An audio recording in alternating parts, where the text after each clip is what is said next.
Hi, dear students. In the last class, we came to know about auxiliary verbs and also main verbs. In that, we looked into primary auxiliaries and also models. Last ಕ್ಲಾಸಲ್ಲಿ ನಾವು ವರ್ಬಲ್ಲಿ main verb ಮತ್ತು ಆ್ಯಕ್ಸುಲರಿ ವರ್ಬ್ಗಳು ಅಂತ ಹೇಳ್ಬಿಟ್ಟು bifurcation ನೋಡಿದ್ವಿ. ಅದರ ಜೊತೆಯಲ್ಲಿ ಆ್ಯಕ್ಸುಲರಿ ವರ್ಬ್ಸ್ನ ಮತ್ತೆ bifurcate ಮಾಡಿ ಪ್ರೈಮರಿ ಆ್ಯಕ್ಸುಲರೀಸ್ ಮತ್ತು ಮಾಡೆಲ್ಸ್ ಅಂತ ಹೇಳ್ಬಿಟ್ಟು ಅಥವಾ ಮಾಡೆಲ್ ಆ್ಯಕ್ಸುಲರೀಸ್ ಅಂತ ಹೇಳ್ಬಿಟ್ಟು ಬೈಫರ್ಕೇಷನ್ನ ನೋಡಿದ್ವಿ. ಸೊ ಇವತ್ತು ನಾವು ನೆಕ್ಸ್ಟ್ ಪಾರ್ಟು ಅಂದರೆ ಗ್ರಾಮರಲ್ಲೇ ನೆಕ್ಸ್ಟ್ ಒಂದು ಇಂಪಾರ್ಟೆಂಟ್ ಪಾರ್ಟ್ ಆದಂತಹ ಕ್ವಶನ್ ಟ್ಯಾಗ್ಸ್ಗೆ ನಾವು ಹೋಗೋಣ. So today let us have a look into the question tags. ಇದು ನಿಮಗೆ PUಗೆ ಪ್ರಿಸ್ಕ್ರೈಬ್ ಆಗಿದೆ ಮತ್ತೆ ಇದನ್ನು ನಾವು ಕ್ಲಾಸಸ್ಸಲ್ಲಿ ನೋಡ್ತೀವಿ. ಆದರೆ ಈಗ ಬ್ರಿಡ್ಜ್ ಕೋರ್ಸ್ ಪರ್ಪಸ್ಗೆ ನಾನು ಈ ಕ್ವಶನ್ ಟ್ಯಾಗ್ಸ್ನ ಒಂದು ಸಲ ಇಂಟ್ರಡ್ಯೂಸ್ ಮಾಡಿ ಬಿಟ್ಟಿರ್ತೀನಿ ನಿಮಗೆ ಅಂತ. ಸೊ ಇವತ್ತಿನ ಒಂದು ಮೇಯ್ನ್ ಬಂದು ಕ್ವಶನ್ ಟ್ಯಾಗ್ಸ್ ಅಂತ ಹೇಳ್ಬಿಟ್ಟು ನೋಡಿ. ಕ್ವಶನ್ ಟ್ಯಾಗ್ಸ್ ಅಂತ ಅಂದರೆ question tags are short questions that are added on to statements for the purpose of asking for the listener's confirmation or agreement. ಏನು ಅಂತ ಅಂದರೆ ಕ್ವಶನ್ ಟ್ಯಾಗ್ಸ್ ಅಂತ ಅಂದರೆ ದೇ ಆರ್ ಶಾರ್ಟ್ ಕ್ವಶನ್ಸ್. ಈಗ ಆಲ್ರೆಡಿ ನಿಮಗೆ ಹೈಸ್ಕೂಲ್ಗಳಲ್ಲಿ ಇದನ್ನು ಕೇಳೇ ಇರ್ತೀರ. ಯಾವ ಥರ ಬರುತ್ತೆ ಕ್ವಶನ್ ಟ್ಯಾಗ್ಸು ಅನ್ನೋದು ಕೂಡ ನಿಮಗೆ ಗೊತ್ತಿರುತ್ತೆ. ಅಂದರೆ they are nothing but short questions. ನಾವೀಗ ಲಾಂಗ್ ಕ್ವಶನ್ಸ್ನ ಫ್ರೇಮ್ ಮಾಡ್ತೀವಲ್ವ, ಆ ಥರ ಏನೂ ಇರಲ್ಲ ಅಲ್ಲಿ. They are nothing but short questions which are added on to the statements. ಏನು ಅಂತ ಅಂದರೆ ಅದನ್ನು ಆ್ಯಡ್ ಮಾಡಿರ್ತೀವಿ ಸ್ಟೇಟ್ಮೆಂಟ್ಸ್ಗಳಿಗೆ, ಗೊತ್ತಾಗುತ್ತಲ್ವ. ಒಂದು ವಾಕ್ಯಕ್ಕೆ ಕೊನೆಗೆ ಆ್ಯಡ್ ಮಾಡೋ ಅಂಥದ್ದು.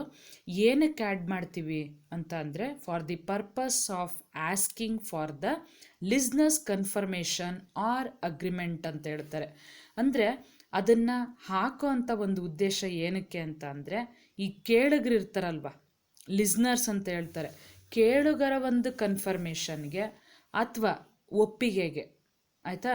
ಕನ್ಫರ್ಮೇಷನ್ ಅಂತ ಅಂದರೆ ದೃಢೀಕರಣ ಅಂತ, ಅಗ್ರಿಮೆಂಟ್ ಅಂತ ಅಂದರೆ ಒಪ್ಪಿಗೆಗೆ ನಾವು ಈ ಒಂದು ಕ್ವಶನ್ ಟ್ಯಾಗ್ಸ್ನ ಸ್ಟೇಟ್ಮೆಂಟ್ಗಳ ಹಿಂಭಾಗದಲ್ಲಿ ಅಂದರೆ ಕೊನೆಯಲ್ಲಿ ಇದನ್ನು ಹಾಕ್ತೀವಿ.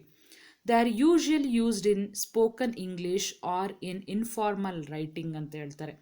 ಇದನ್ನು ಕ್ವಶನ್ ಟ್ಯಾಗ್ಸ್ನ ಸಾಮಾನ್ಯವಾಗಿ ನಾವು ಸ್ಪೋಕನ್ ಇಂಗ್ಲೀಷಲ್ಲಿ ಬಳಕೆ ಮಾಡ್ತೀವಿ ಮತ್ತು ಇನ್ಫಾರ್ಮಲ್ ರೈಟಿಂಗ್ ಅಂತ ಹೇಳ್ತಾರೆ. ಇನ್ನೆಲ್ಲಿ ಬಳಕೆ ಮಾಡ್ತೀವಿ ಅಂತ ಅಂದರೆ ಅನೌಪಚಾರಿಕವಾದಂತಹ ಒಂದು ಬರವಣಿಗೆಗಳಲ್ಲಿ ಈ ಒಂದು ಕ್ವಶನ್ ಟ್ಯಾಗ್ಸ್ನ ಯೂಸ್ ಮಾಡ್ತೀವಿ. ಇನ್ಫಾರ್ಮಲ್ ರೈಟಿಂಗ್ ಅಂತ ಅಂದರೆ ನಾನೀಗ ಒಂದು ವರ್ಡ್ನ ಕನ್ನಡದಲ್ಲಿ ಹೇಳಿದೆ, ಅನೌಪಚಾರಿಕ ಅಂತ. ಅಂದರೆ which is not related to official, which is not official ಅಂತಲೂ ಹೇಳ್ಬೋದು. ಅಫಿಷಿಯಲ್ ಅಲ್ಲದೆ ಇರ್ತಕ್ಕಂಥದ್ದು, which is not a serious thing ಅಂತ ಹೇಳ್ಬಿಟ್ಟು, ಆಯಿತಾ. ಸೊ ಇನ್ಫಾರ್ಮಲ್ ರೈಟಿಂಗ್ ಅಂತ ಅಂದರೆ ನಾವು ಅನೌಪಚಾರಿಕವಾಗಿ ಅಂದರೆ ಅಧಿಕಾರಿಗಳ ವರ್ಗಕ್ಕೆ ಬರಿದಲೇ ಇರೋ ಅಂಥದ್ದು, ಸ್ನೇಹಿತರು, ಫ್ರೆಂಡ್ಸು, ಅಂದರೆ ರಿಲೇಟಿವ್ಸ್ಗಳು, ಅಂದರೆ ನೆಂಟರಿಷ್ಟರುಗಳು, ಇವರಿಗೆ ಬರೆಯೋವಾಗ ನಾವು ಸಾಮಾನ್ಯವಾಗಿ ಈ ಕ್ವಶನ್ ಟ್ಯಾಗ್ಸ್ನ ಯೂಸ್ ಮಾಡ್ತೀವಿ. So question tags are usually used in spoken English or in informal writing. Spoken ಇಂಗ್ಲೀಷಲ್ಲಿ ಮತ್ತು ಇನ್ಫಾರ್ಮಲ್ ರೈಟಿಂಗಲ್ಲಿ ಈ ಒಂದು ಕ್ವಶನ್ ಟ್ಯಾಗ್ಸ್ನ ಯೂಸ್ ಮಾಡ್ತೀವಿ. A question tag consist of a verb followed by a pronoun corresponding to the subject of the statement ಅಂತ ಹೇಳ್ತಾರೆ. Question tag ಅಂತ ಅಂದರೆ it always consist a verb ಅಂತ ಹೇಳ್ತಾರೆ. ಒಂದು ವರ್ಬು ಅಲ್ಲಿ ನಾವು ನೋಡ್ತೀವಿ, ಅಂದರೆ ಕ್ರಿಯಾಪದದಿಂದ ಈ ಒಂದು ಕ್ವಶನ್ ಟ್ಯಾಗ್ಸ್ನ ನಾವು ಫ್ರೇಮ್ ಮಾಡ್ತೀವಿ. It is followed by a pronoun corresponding to the subject of the statement ಅಂತ ಹೇಳ್ತಾರೆ. ವರ್ಬ್ ಜೊತೆಗೆ ಒಂದು ಪ್ರನೌನ್ ಅಂದರೆ ಸರ್ವನಾಮನೂ ಕೂಡ ಅದ್ರ ಜೊತೆಗೆ ಇರುತ್ತೆ. ಕ್ರಿಯಾಪದದ ಜೊತೆಗೆ ಸರ್ವನಾಮನೂ ಕೂಡ ಬರುತ್ತೆ. ಆ ಒಂದು ಪ್ರನೌನ್ನ ಅಂದರೆ ಆ ಒಂದು ಸರ್ವನಾಮನ ಯಾವುದಕ್ಕೆ ಅನುಗುಣವಾಗಿ ಹಾಕ್ತೀವಿ ಅಂತ ಅಂದರೆ ಸ್ಟೇಟ್ಮೆಂಟಲ್ಲಿ ಇರ್ತಕ್ಕಂತಹ ಒಂದು ಸಬ್ಜೆಕ್ಟ್ನ ಅನುಗುಣವಾಗಿ ನಾವು ಪ್ರನೌನ್ನ ಯೂಸ್ ಮಾಡಿರ್ತೀವಿ. It must be noted that the tense of the verb in the question tag is always the same as that of the verb in the preceding statement ಅಂತ ಹೇಳ್ತಾರೆ. ಇನ್ನೂ ಒಂದು ನೀವು ಗಮನಿಸಬೇಕಾದಂತಹ ಅಂಶ ಏನು ಅಂತ ಅಂದರೆ, ಕ್ವಶನ್ ಟ್ಯಾಗ್ಗಳನ್ನ ನಾವು ಫ್ರೇಮ್ ಮಾಡ್ತೀವಲ್ವಾ, ಆ ಕ್ವಶನ್ ಟ್ಯಾಗ್ ಫ್ರೇಮ್ ಮಾಡಿದಾಗ ಅಲ್ಲಿ ನಾವು ಬಳಸೋಂಥ ಕ್ರಿಯಾಪದ, ಆ ಸ್ಟೇಟ್ಮೆಂಟಲ್ಲಿ ಏನಿರುತ್ತೆ ಕ್ರಿಯಾಪದ, ಅದಕ್ಕೆ ಪೂರಕವಾಗಿಯೇ ಬರುತ್ತೆ, ಅಂದರೆ ಒಂದೇ ಇರುತ್ತೆ ಅಂತ ಹೇಳ್ಬಿಟ್ಟು ಹೇಳ್ತಾ ಇದ್ದಾರೆ. ಒಟ್ಟಾರೆಯಾಗಿ ಕ್ವಶನ್ ಟ್ಯಾಗ್ಸ್ನ ಏನಕ್ಕೆ ಬಳಕೆ ಮಾಡ್ತೀವಿ ಅಂತ ಹೇಳಿದ್ವಿ ಅಂತಂದರೆ, ಒಂದು ಸಿಂಪಲ್ಲಾಗಿ ಇಡೀ ಪ್ಯಾರಾಗ್ರಾಫ್ನ ಒಂದ್ಸಲ ನೋಡ್ಬಿಡೋಣ. Question tags are short questions. ಅವು ಯಾವಾಗಲೂ ಶಾರ್ಟ್ ಕ್ವಶನ್ಗಳು. ಅದು ಸ್ಟೇಟ್ಮೆಂಟ್ಗಳ ಕೊನೆಯಲ್ಲಿ ನಾವು ಅದನ್ನು ಹಾಕ್ತೀವಿ. ಏನಕ್ಕೆ ಅಂತ ಅಂದರೆ, ಕೇಳುಗರ ಒಂದು ಕನ್ಫರ್ಮೇಷನ್ನ, ದೃಢೀಕರಣ ಮತ್ತು ಒಪ್ಪಿಗೆನ ಕೇಳೋ ಅಂಥದ್ದಾಗಿರುತ್ತೆ. ಅವನ್ನು ಸಾಮಾನ್ಯವಾಗಿ ನಾವೆಲ್ಲಿ ಬಳಕೆ ಮಾಡ್ತೀವಿ ಅಂತ ಅಂದರೆ, ಸ್ಪೋಕನ್ ಇಂಗ್ಲೀಷಲ್ಲಿ ಅಥವಾ ಇನ್ಫಾರ್ಮಲ್ ರೈಟಿಂಗಲ್ಲಿ ಇವನ್ನ ಬಳಕೆ ಮಾಡ್ತೀವಿ. ಕ್ವಶನ್ ಟ್ಯಾಗ್ ಅನ್ನೋ ಅಂಥದ್ದು ಏನನ್ನು ಒಳಪಟ್ಟಿರುತ್ತೆ ಅಂತ ಅಂದರೆ, it consist of verb followed by a pronoun. ಪ್ರನೌನ್ನ ಜೊತೆ ಒಂದು ಕ್ರಿಯಾಪದನೂ ಕೂಡ, ಅಂದರೆ ವರ್ಬ್ ಅಂತ ಅಂದರೆ ಕ್ರಿಯಾಪದದ ಜೊತೆ ಸರ್ವನಾಮನೂ ಕೂಡ ಅಲ್ಲಿರುತ್ತೆ. ಆ ಸರ್ವನಾಮನ ಆ ಒಂದು ವಾಕ್ಯದಲ್ಲಿರ್ತಕ್ಕಂತಹ ಸಬ್ಜೆಕ್ಟ್ನ ಅನುಗುಣವಾಗಿ ಅದನ್ನು ಬಳಕೆ ಮಾಡಿರ್ತೀವಿ. ಮತ್ತು ಕ್ವಶನ್ ಟ್ಯಾಗಲ್ಲಿ ಟೆನ್ಸ್ಗಳು ಯಾವುದೇ ಕಾರಣಕ್ಕೂ ಚೇಂಜ್ ಆಗಲ್ಲ. ಯಾವುದಿರುತ್ತೆ ಅದೇ ವರ್ಬ್ನ ನಾವು ಇಲ್ಲಿ ಹಾಕ್ತೀವಿ ಅಂತ ಹೇಳ್ಬಿಟ್ಟು ಹೇಳ್ತಾ ಇದ್ದಾರೆ. ಸೊ ಈಗ ನಾನು ನಿಮಗೆ ಇಲ್ಲಿ ಇದನ್ನು ತೋರಿಸ್ತೀನಿ. ಏನೋ ಒಂದು ಸೆಂಟೆನ್ಸ್ ಇದ್ದಾವೆ, ಎಕ್ಸಾಂಪಲ್ಗಳು, ಅದನ್ನು ನೋಡ್ತಾ ಹೋಗೋಣ. ರವಿ ಈಸ್ ಅರೈವಿಂಗ್ ಟುಡೇ ಅಂತ ಇದೆ. ಸೊ ಈಸ್ ಅನ್ನೋ ಅಂಥದ್ದು ಏನಾಗ್ತಾ ಇದೆ ಇಲ್ಲಿ ಅಂತ ಅಂದರೆ, ಇಟ್ ಬಿಕಮ್ಸ್ ವರ್ಬ್. ಗೊತ್ತಾಗುತ್ತಲ್ವಾ? ಈಸ್ ಅನ್ನೋ ಅಂಥದ್ದು ವರ್ಬ್ ಆಯಿತು. ಸೊ ಅದನ್ನು ನಾವು ಫಸ್ಟು ಬರ್ಕೊಂಡಿದ್ದೀವಿ. ಆ ನಂತರ ನೀವು ವಾಕ್ಯನ ನೋಡಬೇಕು. ನೆಗೆಟಿವ್ ವರ್ಡ್ಸ್ ಯಾವುದಾದ್ರೂ ಇದೆಯಾ ಅಂದರೆ, ನೆಗೆಟಿವ್ ವರ್ಡ್ಸ್ಗಳು ಯಾವುವು ಅಂತ ಅಂದರೆ, ನೋ, ನಾಟ್, ನೆವರ್ ಅನ್ನೋ ಅಂಥವು ಯಾವಾದರೂ ಇದ್ದರೆ ನೀವು ಕ್ವಶನ್ ಟ್ಯಾಗ್ನಲ್ಲಿ ನಾಟ್ ಅನ್ನೋ ಅಂಥದನ್ನು ಹಾಕಬಾರ್ದು. ಅಕಸ್ಮಾತ್ ನೆಗೆಟಿವ್ ವರ್ಡ್ಗಳು ಯಾವುವು ಈಗ ಕೊಟ್ಟಿಲ್ಲ ಸೆಂಟೆನ್ಸಲ್ಲಿ ಅಂತ ಅಂದಾಗ ಕೊನೆಗೆ ನೀವೇನು ಹಾಕಬೇಕು? Not, N'.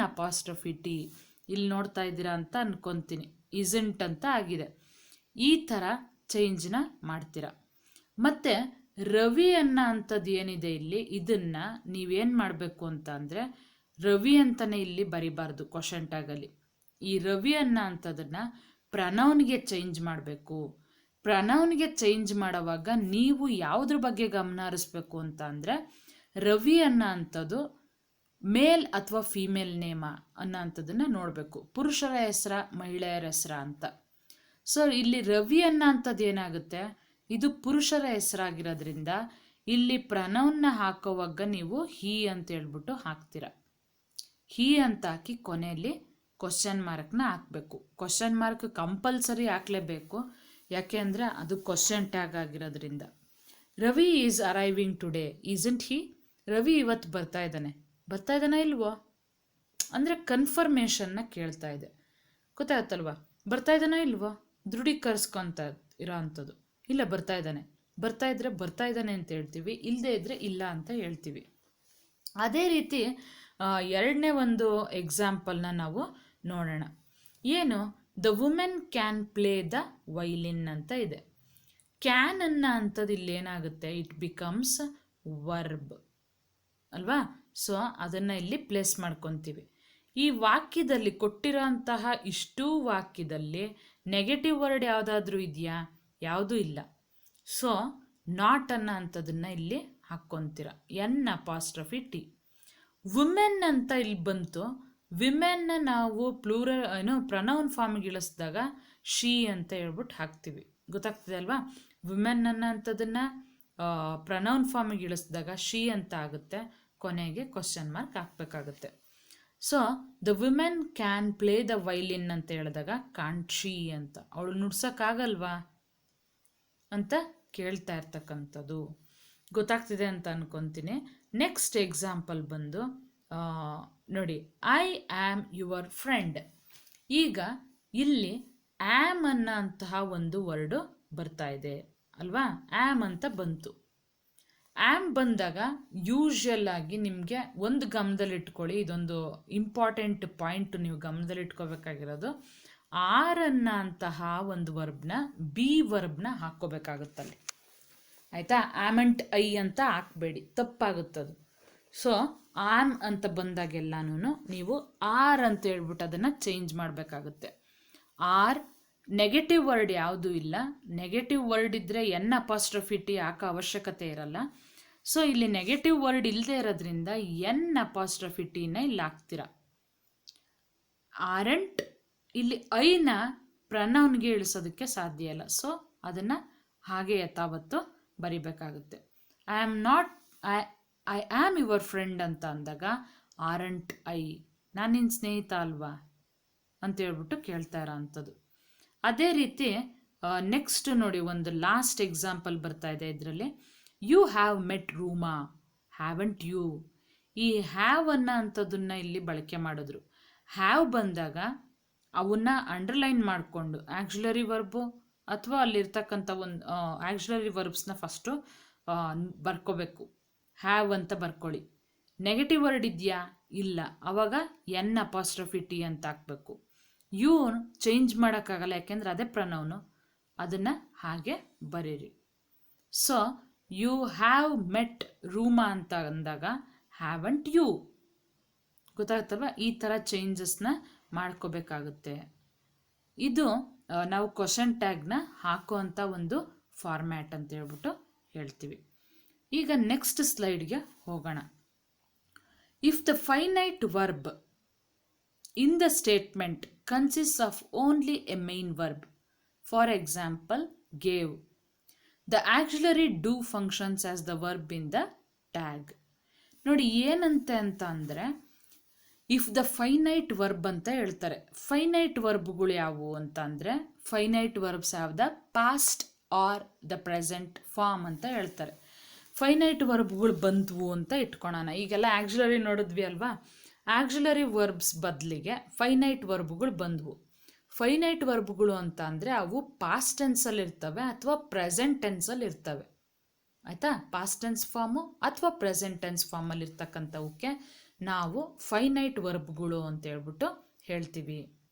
Verbs with tense are finite. ಯಾವಾಗ್ಲೂ ಯಾವ ಒಂದು ಕ್ರಿಯಾಪದ ಟೆನ್ಸ್ ರೂಪದಲ್ಲಿ ಇರುತ್ತೋ ಅದನ್ನು ನಾವು ಫೈನೈಟ್ ವರ್ಬ್ಗಳು ಅಂತ ಹೇಳ್ಬಿಟ್ಟು ಹೇಳ್ತೀವಿ.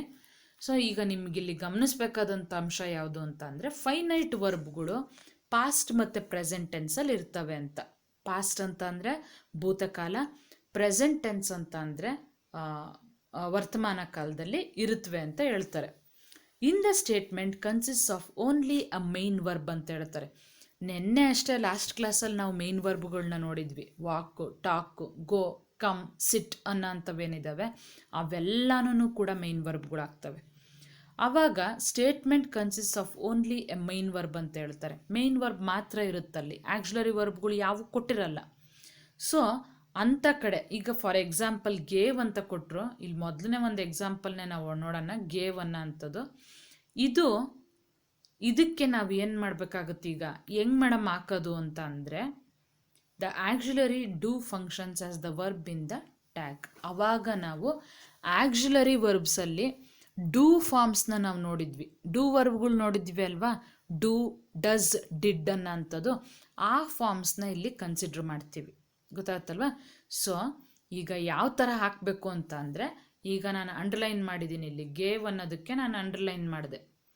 ಇದು ಯಾವ ಟೆನ್ಸಲ್ಲಿದೆ? ಗೀವ್, ಗೇವ್, ಗೇವ್ ಅಲ್ವಾ? ಸಾರಿ, ಗೀವ್, ಗೇವ್, ಗಿವನ್ ಅಂತ ಹೇಳ್ಬಿಟ್ಟು, ಅಥವಾ ಗೀವ್ಸ್ ಅಂತಲೂ ಕೂಡ ಬರುತ್ತೆ. ಡಸ್ ಬಂದಾಗ, ಗೀವ್ಸ್ ಅಂತ ಬಂದಾಗ ಡಸ್ ಹಾಕ್ತೀವಿ. ಇಲ್ಲಿ ಗೇವ್ ಅಂತ ಇದೆ. ಸೊ ನಾವು ಯಾವ್ದು ಹಾಕ್ತೀವಿ? ಪಾಸ್ಟ್ ಟೆನ್ಸ್ ಫಾರ್ಮಲ್ಲಿದೆ, ಡಿಡ್ ಅನ್ನೋ ಅಂತಹ ಡೂ ಫಾರ್ಮ್ನ ಹಾಕ್ತೀವಿ. ನೆಗೆಟಿವ್ ವರ್ಡ್ ಯಾವುದಾದ್ರೂ ಇದೆಯಾ? ಇಲ್ಲ. ಅದಕ್ಕೆ ಏನಾಗ್ತೀವಿ? N apostrophe T. ಭರತ್ ಅನ್ನೋ ಅಂಥದ್ದು it is a name of a male ಅಲ್ವಾ? So we use pronoun as he. Bharat ಅನ್ನೋ ಅಂಥದ್ದು ಪುರುಷನ ಹೆಸರಾಗಿರೋದ್ರಿಂದ ಹೀ ಅನ್ನೋದನ್ನು ನಾವಲ್ಲಿ ಕನ್ಸಿಡ್ರ್ ಮಾಡ್ಕೊತೀವಿ. ಅರ್ಥ ಆಗ್ತಿದೆ ಅಂತ ಅನ್ಕೊತಾ ಇದ್ದೀನಿ. ಡಿಡ್ ಹೆಂಗೆ ಬಂತು ಅಂತಂದರೆ, ಇಲ್ಲಿ ಗೇವ್ ಅನ್ನೋ ಅಂಥದ್ದು ಪಾಸ್ಟ್ ಟೆನ್ಸಲ್ಲಿತ್ತು. ಸೊ ಡೂ ಫಾರ್ಮ್ಸಲ್ಲಿ ಪಾಸ್ಟ್ ಟೆನ್ಸು ಒಂದು ಬಾಕ್ಸ್ ಕೊಟ್ಟಿದ್ದೆ. ನೀವು ಇವತ್ತು ನಿಮ್ಮ ನೋಟ್ಸ್ನ ತೆಗೆದು ನೋಡಿದ್ರೆ ಈ ಕ್ಷಣಕ್ಕೂ ಅದೆಲ್ಲ ಹಂಗೆ ನಿಮಗೆ ಗೊತ್ತಾಗ್ತಾ ಹೋಗುತ್ತೆ. ಏನಂತ ಡಿಡ್ ಅನ್ನೋ ಅಂಥದ್ದು ಪಾಸ್ಟ್ ಟೆನ್ಸ್ ಫಾರ್ಮ್ ಆಗಿರುತ್ತೆ. ಗೇವ್ ಅನ್ನೋದು ಪಾಸ್ಟ್ ಟೆನ್ಸ್ ಆಗಿರೋದ್ರಿಂದ ನಾವೇನು ಮಾಡ್ತೀವಿ, ಇಲ್ಲಿ ಡಿಡ್ನ ಹಾಕ್ತೀವಿ. ಮತ್ತು ನೆಕ್ಸ್ಟ್ ಎಕ್ಸಾಂಪಲ್ಗೆ ಹೋದರೆ ಏನು, ದ ಫ್ಲವರ್ಸ್ ಸ್ಮೆಲ್ ವಂಡರ್ಫುಲ್ ಅಂತ ಹೇಳ್ತಾ ಇದ್ದಾರೆ. ಯಾವ ರೀತಿ ಇಲ್ಲಿ ಈಗ ದ ಫ್ಲವರ್ಸ್ ಸ್ಮೆಲ್ ಅಂತ ಅಂದಾಗ ಸ್ಮೆಲ್ ಅನ್ನೋದನ್ನು ನಾವು ಅಂಡರ್ಲೈನ್ ಮಾಡ್ಕೊಳ್ಳೋಣ. This becomes finite verb. Finite verb ಅದು ಪ್ರೆಸೆಂಟ್ ಟೆನ್ಸಲ್ಲಿದೆ. ಪ್ರೆಸೆಂಟ್ ಟೆನ್ಸಲ್ಲಿದ್ದಾಗ ಏನಾಗುತ್ತೆ, ಡೂ ಅನ್ನೋ ಅಂಥದನ್ನು ಹಾಕಬೇಕಾಗುತ್ತೆ. ಗೊತ್ತಾಗ್ತಲ್ವಾ? ಪ್ರೆಸೆಂಟ್ ಟೆನ್ಸ್ ಇದ್ದರೆ ಡೂ, ಪಾಸ್ಟ್ ಟೆನ್ಸ್ ಇದ್ದರೆ ಡಿಡ್, ಏನೋ ಇ ಎಸ್ ಅಥವಾ ಎಸ್ಸಿಂದ ಎಂಡ್ ಆಗ್ತಿದೆ ಅಂತ ಅಂದರೆ ಡಸ್ ಅನ್ನೋದನ್ನು ಹಾಕ್ತೀರಾ. ಆಯಿತಾ? ಅದನ್ನು ನೋಡೋಣ ಮುಂದಿನ ಎಕ್ಸಾಂಪಲ್ಗಳಲ್ಲಿ. ಫ್ಲವರ್ಸ್ ಅಂತ ಬಂದಾಗ ಇಲ್ಲಿ ಈ ಫ್ಲವರ್ಸ್ಗೆ ನಾವು ಏನೋ ಪ್ರನೌನ್ಗಳಿಗೆ ಚೇಂಜ್ ಮಾಡೋವಾಗ ಸ್ವಲ್ಪ ನೋಡ್ಕೊಂಡು ಮಾಡಿ. ಯಾಕೆ ಅಂದರೆ ಫ್ಲವರ್ಸ್ ಅಂತ ಪ್ಲೂರಲಲ್ಲಿದೆ. ಆಯಿತಾ? ಫ್ಲವರ್ಸ್ ಇದ್ದಾಗ ದೇ ಅನ್ನೋ ಅಂತಹ ಒಂದು ಪ್ರನೌನ್ನ ನಾವು ಅಲ್ಲಿ ಬಳಕೆ ಮಾಡ್ತೀವಿ. ಗೊತ್ತಾಯ್ತಲ್ವಾ? The flowers smell wonderful. Negative word ಇರಲಿಲ್ಲ, ಸೊ ನಾವೇನು ಮಾಡಿದ್ವಿ, ಎನ್ ಅಪಾಸ್ಟ್ರಫಿ ಟಿನ ಹಾಕಿದ್ವಿ, ಡೋಂಟ್ ದೇ ಅಂತ ಚೇಂಜ್ ಮಾಡ್ತೀವಿ. ಸ್ಮೆಲ್ ಅನ್ನೋದನ್ನು ಡೂ ಫಾರ್ಮ್ಗೆ ಇಳಿಸಿದಾಗ ಡೂ ಅಂತ ಹಾಕ್ತೀವಿ.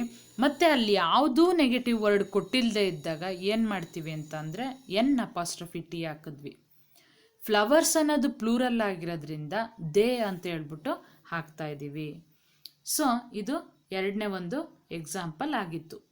ಮೂರನೇ ಎಕ್ಸಾಂಪಲ್ಗೆ ಹೋದಾಗ ವಿ ಶೋವ್ಡ್ ಅಂತ ಬರ್ತಾ ಇದೆ. We showed Raju the photographs. Showed ಅನ್ನೋದು it is nothing but past tense. Finite verb past ಟೆನ್ಸಲ್ಲಿದೆ. ಅದಕ್ಕೆ ಪಾಸ್ಟ್ ಟೆನ್ಸಲ್ಲಿರೋದ್ರಿಂದ ನಾವೇನಾಗ್ತೀವಿ, ಡಿಡ್ ಅನ್ನೋ ಅಂತಹ ಒಂದು ಡೂ ಫಾರ್ಮ್ನ ಹಾಕ್ತಾ ಇದ್ದೀವಿ. ನೆಗೆಟಿವ್ ವರ್ಡ್ ಇಲ್ಲ, ನೆಗೆಟಿವ್ ಹಾಕಿದ್ದೀವಿ. ವಿ ಅನ್ನೋದನ್ನೇ ನಾವಿಲ್ಲಿ ಪ್ಲೇಸ್ ಮಾಡ್ತೀವಿ, ಯಾಕೆಂದರೆ ಇಲ್ಲಿರೋ ಅಂಥದ್ದು ಪ್ರನೌನೇ ಆಗಿದೆ. ಸೊ ಅದೇ ವಿನ ಇಲ್ಲೂ ಕೂಡ ಉಳಿಸ್ಕೊತೀವಿ. ಈ ರೀತಿ ಚೇಂಜ್ ಮಾಡ್ತಾ ಹೋಗ್ಬೇಕಾಗುತ್ತೆ. Next you live in Nashik. Live ಅನ್ನೋ ಅಂಥದ್ದು ಏನಾಯಿತು, ಫೈನೈಟ್ ವರ್ಬ್ ಆಯಿತು. ಗೊತ್ತಾಗ್ತದೆ ಅಲ್ವಾ? ಫೈನೈಟ್ ವರ್ಬ್ ಆಯಿತು, ಪ್ರೆಸೆಂಟ್ ಟೆನ್ಸಲ್ಲಿದೆ.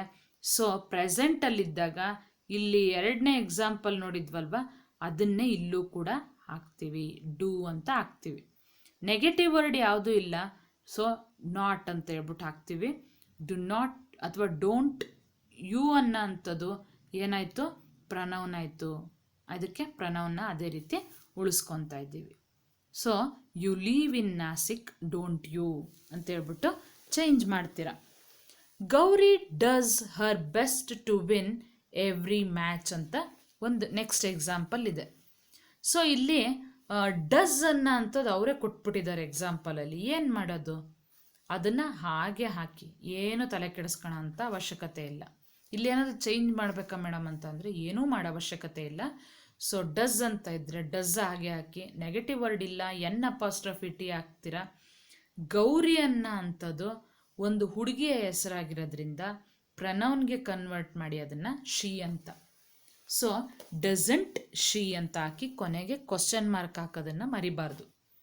ಈ ಥರ ನಾವು ಒಂದು ಇದನ್ನು ಎಕ್ಸಾಂಪಲ್ನ ಚೇಂಜ್ ಮಾಡ್ತೀವಿ. Gauri does her best to win every match ಅಂದಾಗ ಡಸಂಟ್ ಶಿ. ಡಸ್ ಕೊಟ್ಟಾಗ ಯಥಾವತ್ತಂಗೆ ಇರಲಿ. Next Tina runs very fast. ಈಗ ನಿಮಗೆ ಇಲ್ಲಿ ತೋರಿಸ್ತೀನಿ ನೋಡಿ. ಈ ಎಕ್ಸಾಂಪಲಲ್ಲಿ ರನ್ಸ್ ಅನ್ನೋ ಅಂಥದ್ದು ಪ್ಲೂರಲ್ ಫಾರ್ಮಲ್ಲಿ ಇದೆ. ಪ್ಲೂರಲ್ ಫಾರ್ಮಲ್ಲಿದ್ದಾಗ ಡೂ ವರ್ಬಿನ ಯಾವ ವರ್ಡು ಇವನ್ನ ನೀವಿಲ್ಲಿ ಹಾಕ್ಬೋದು ಅಂತ ಅಂದರೆ ಡಸ್ ಅನ್ನೋ ಅಂಥದ್ದು. ಪ್ಲೂರಲ್ ಬಂದಾಗ ಗೊತ್ತಾಗ್ತದೆ ಅಲ್ವಾ? ಪ್ಲೂರಲ್ ಬಂದಾಗ ಏನು ಮಾಡ್ತೀರಾ, ನೀವು ಡಸ್ನ ಹಾಕಬೇಕಾಗುತ್ತೆ. ನೆಗೆಟಿವ್ ವರ್ಡ್ ಇಲ್ಲ, ಎನ್ ಅಪಾಸ್ಟ್ರಫಿ ಟಿ ಹಾಕ್ತೀರಾ. ಟೀನಾ ಅಂತಕ್ಕಂಥದ್ದು ಹುಡುಗಿ ಹೆಸರಾಗಿರೋದ್ರಿಂದ ಶಿ ಅನ್ನೋ ಅಂಥದ್ದನ್ನು ಹಾಕ್ತೀರಾ. So Tina runs very fast, doesn't she ಅಂತ ಹೇಳ್ಬಿಟ್ಟು ಚೇಂಜ್ನ ಮಾಡ್ತೀರಾ. ಅಲ್ಲಿ ಅರ್ಥ ಆಗ್ತಿದೆ ಅಂತ ಅನ್ಕೊತಾ ಇದ್ದೀನಿ. Runs, gives, takes, place, PLAYS ಆ ಥರದ್ದೆಲ್ಲ ಬಂದಾಗ ನೀವೇನು ಹಾಕ್ತೀರಾ, ಡಸ್ನ ಹಾಕಿ. ಡಸ್ನ ಹಾಕಿ ನೆಗೆಟಿವ್ ವರ್ಡ್ ಇಲ್ಲದೆ ಇದ್ದರೆ ನೆಗೆಟಿವ್ ವರ್ಡ್ ಪ್ರೊವೈಡ್ ಮಾಡಿರಿ. ಮತ್ತು ಅದರ ನೌನ್ ಏನೋ ವರ್ಬಿನ ಹಿಂಭಾಗದಲ್ಲಿ ಇರ್ತಕ್ಕಂಥದ್ದನ್ನು ನೀವೇನಂತ ಚೇಂಜ್ ಮಾಡ್ತೀರಾ, ಪ್ರನೌನ್ ನೌನ್ ಇರೋದನ್ನು ಪ್ರನೌನ್ಗೆ ಚೇಂಜ್ ಮಾಡಿ ಶಿ ಅಂತ ಹಾಕ್ತೀರಾ. ಗೊತ್ತಾಗ್ತದೆ ಅಂತ ಅನ್ಕೊತಾ ಇದ್ದೀನಿ. ಸೊ ಇದು ಈ ಸ್ಲೈಡ್ ಆಯಿತು. ನೆಕ್ಸ್ಟ್ ಸ್ಲೈಡ್ಗೆ ಹೋದರೆ, when question tags follow statements with indefinite pronouns like everyone and nobody, the pronoun they is used in the tag. ನಮಗೆ ಈಗ ಮಾಡ್ತಾ ಏನಾಗುತ್ತೆ ಅಂತಂದರೆ, ಎವ್ರಿಬಡಿ ಅಥವಾ ನೋ ಬಡಿ ಅಂತೇಳ್ಬಿಟ್ಟು ಸೆಂಟೆನ್ಸ್ ಸ್ಟಾರ್ಟ್ ಆಯಿತು ಅಂತ ಇಟ್ಕೊಳ್ಳೋಣ ಎಕ್ಸಾಂಪಲಲ್ಲಿ.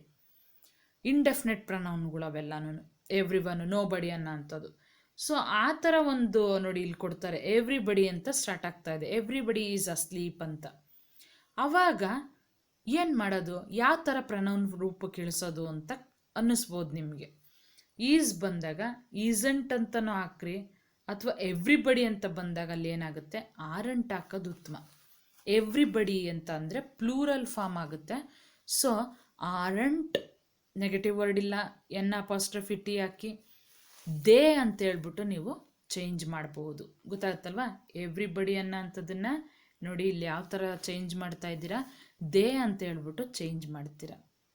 ಎವ್ರಿಬಡಿ ಈಸ್ ಅಸ್ಲೀಪ್, ಎಲ್ಲರೂ ಮಲಗಿದ್ದಾರೆ ಅಂತ ಅಂದಾಗ ಈಸ್ ಹಾಕೋದು ಸೂಕ್ತ ಆಗಲ್ಲ. ಪ್ಲೂರಲ್ ಇದ್ದಾಗ ಆರ್ ಅಂತಲೇ ಕನ್ಸಿಡ್ರ್ ಮಾಡ್ಕೊಳ್ಳಿ, ಪ್ಲೂರಲ್ ಫಾರ್ಮ್ನೇ ತಗೋಬೋದು. ಸಿಮಿಲರ್ಲಿ ಏನಂತೆ ಇಲ್ಲಿ ಇನ್ನೊಂದು ಇದನ್ನು ಕೊಡ್ತಾರೆ, similarly this and that are replaced in the tag by it. ಅಕಸ್ಮಾತ್ ದಿಸ್ಸಿಂದ ಶುರುವಾದರೆ, ದಟ್ಟಿಂದ ಶುರುವಾದರೆ ಅವಕ್ಕೆ ಯಾವ ಥರ ಒಂದು ಟ್ಯಾಗಲ್ಲಿ ಪ್ರೊನೌನ್ನ ಯೂಸ್ ಮಾಡ್ತೀರಾ ಅಂದರೆ ಇಟ್ ಅಂತ ಹೇಳ್ಬಿಟ್ಟು ಚೇಂಜ್ ಮಾಡ್ತೀರಾ. ಇಲ್ಲಿ ನೋಡಿ, this is A new shirt ಅಂತ ಹೇಳಿದ್ರು. ಈಸು ಇದು ಹೊಸ ಬಟ್ಟೆ ಅಂತ ಹೇಳಿದಾಗ ಈಸ್ನ ಹಾಕ್ಕೊಂಡಿದ್ದೀರಾ, ವರ್ಬ್ ಅಂತ ಕನ್ಸಿಡ್ರ್ ಮಾಡ್ಕೊಂಡು. ಈಸ್ ಹಾಕ್ಕೊಂಡು ನೆಗೆಟಿವ್ ವರ್ಡ್ ಇಲ್ಲ, ನೆಗೆಟಿವ್ ವರ್ಡ್ ಪ್ರೊವೈಡ್ ಮಾಡಿದ್ದೀರಾ, ದಿಸ್ ಅಂತ ಬಂತು. ದಿಸ್ ಅಂತ ಬಂದಾಗ ನೀವೇನು ಮಾಡ್ತೀರಾ, ಇಟ್ಟನ್ನ ಅಂತಹ ಒಂದು ಪ್ರೊನೌನ್ ಟ್ಯಾಗ್ನ ಅಲ್ಲಿ ಹಾಕ್ತೀರಾ. Isn't it, this is A new shirt, that is A new book, ಆ ಥರ ಎಲ್ಲ ಬಂದಾಗ ಏನಂತಾಗುತ್ತೆ, ಈಸಂಟ್ ಇಟ್ ಅಂತ ಹೇಳ್ಬಿಟ್ಟು ಚೇಂಜ್ ಮಾಡಬೇಕು ಅಂತ ಹೇಳ್ಬಿಟ್ಟು ಹೇಳ್ತಾ ಇದ್ದಾರೆ.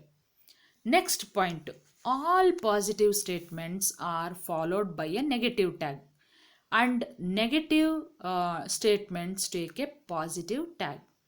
ನೋಡಿ, ಎಲ್ಲ ಪಾಸಿಟಿವ್ ಸ್ಟೇಟ್ಮೆಂಟ್ಗಳೇನಿದ್ದಾವೆ ಅಂದರೆ, ಪಾಸಿಟಿವ್ ಸ್ಟೇಟ್ಮೆಂಟ್ಗಳು ಅಂತ ಅಂದರೆ ಹೇಗೆ ನೀವು ಅದನ್ನು ಗುರುತಿಸ್ಬೋದು ಅಂತ ಅಂದರೆ, not, no, no, not, never ಅನ್ನೋ ಅಂಥದ್ದು ಇಲ್ಲದೇ ಇರೋ ಅಂಥವು, ಅವನ್ನ ನಾವು ಪಾಸಿಟಿವ್ ಸ್ಟೇಟ್ಮೆಂಟ್ಸ್ಗಳು ಅಂತ ಕರಿತೀವಿ. ಇನ್ನು ನೋ, ನಾಟ್, ನೆವರ್ ಇದ್ದರೆ ಅವು ನಾವು ನೆಗೆಟಿವ್ ಸ್ಟೇಟ್ಮೆಂಟ್ಗಳು ಅಂತ ಕರಿತೀವಿ. ಈಗ ಇಲ್ಲಿ ಮೊದಲನೇ ಒಂದು ಸ್ಟೇಟ್ಮೆಂಟ್ ನಾವೇನು ನೋಡ್ತಾ ಇದ್ದೀವಿ, Hamid will lay the table ಅಂತ ಅಂದಾಗ ಆ ಒಂದು ಸೆಂಟೆನ್ಸ್ ಏನಾಯಿತು ಅಂತ ಅಂದರೆ, it is a positive statement because it is not having a negative word. ಗೊತ್ತಾಗತ್ತಲ್ವ? ನೆಗೆಟಿವ್ ವರ್ಡ್ ಇಲ್ಲ ಅಲ್ಲಿ ಯಾವುದೂ, ನೋ, ನಾಟ್, ನೆವರ್ ಏನೂ ಇಲ್ಲ.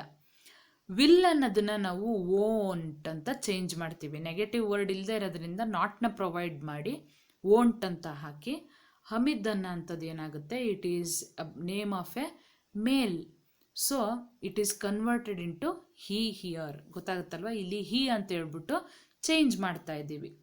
Hamid will lay the table. ಗೊತ್ತಾಗುತ್ತಲ್ವ? ವಿಲ್ ಇದ್ದಿದ್ದನ್ನು ವಿಲ್ಲಂಟ್ ಅನ್ನೋದಕ್ಕಿನ್ನ ಓಂಟ್ ಅಂತ ನೀವು ಚೇಂಜ್ ಮಾಡಬೇಕಾಗುತ್ತೆ. ಆಯಿತಾ? ಓಂಟ್ ಹಿ ಅಂತ ಹೇಳ್ಬಿಟ್ಟು ಚೇಂಜ್ ಮಾಡ್ತೀರ.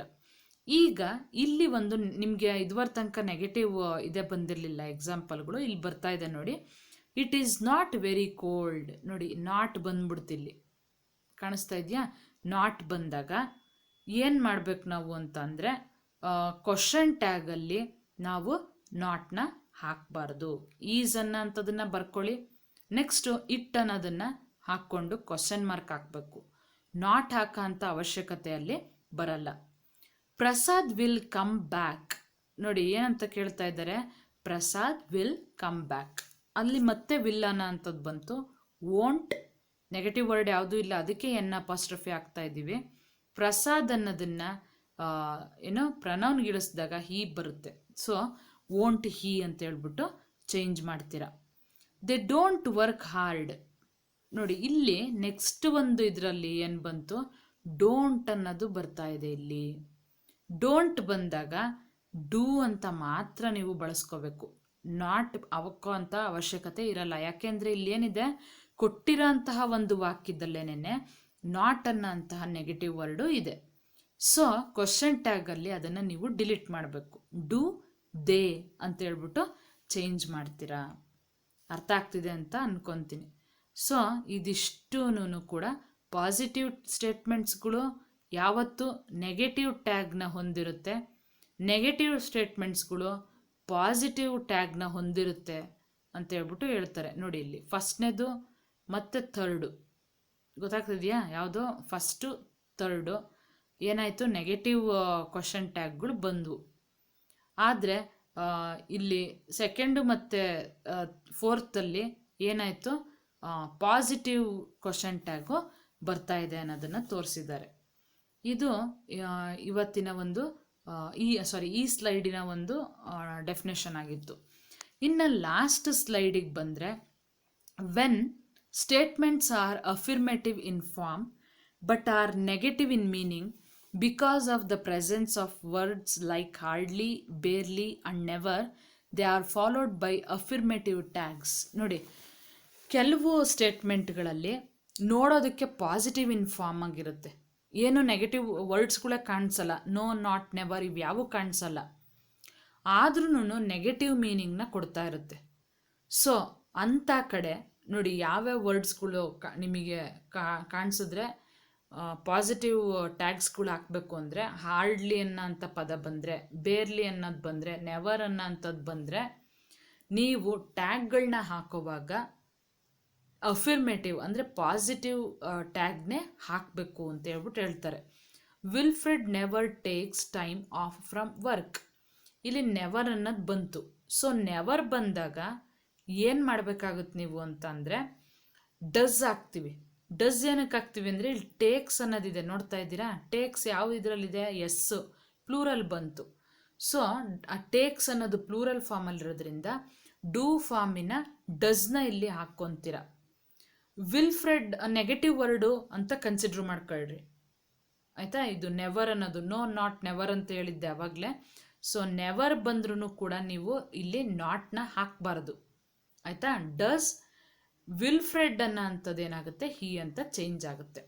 ಸೊ ನಿಮ್ಮದು ಯಾವುದೇ ಒಂದು ಸೆಂಟೆನ್ಸ್ ಕೊಟ್ಟಾಗ ಹಾರ್ಡ್ಲಿ, ಬೇರ್ಲಿ, ನೆವರ್ ಅನ್ನೋಂತಹ ವರ್ಡ್ಸ್ಗಳು ಬಂದವು ಅಂದರೆ ನೀವೇನು ಮಾಡಬೇಕು, ಟ್ಯಾಗಲ್ಲಿ ನಾಟ್ ಅನ್ನೋಂಥದ್ದನ್ನು ಹಾಕಬಾರ್ದು, ಮೆನ್ಷನ್ ಮಾಡಬಾರ್ದು.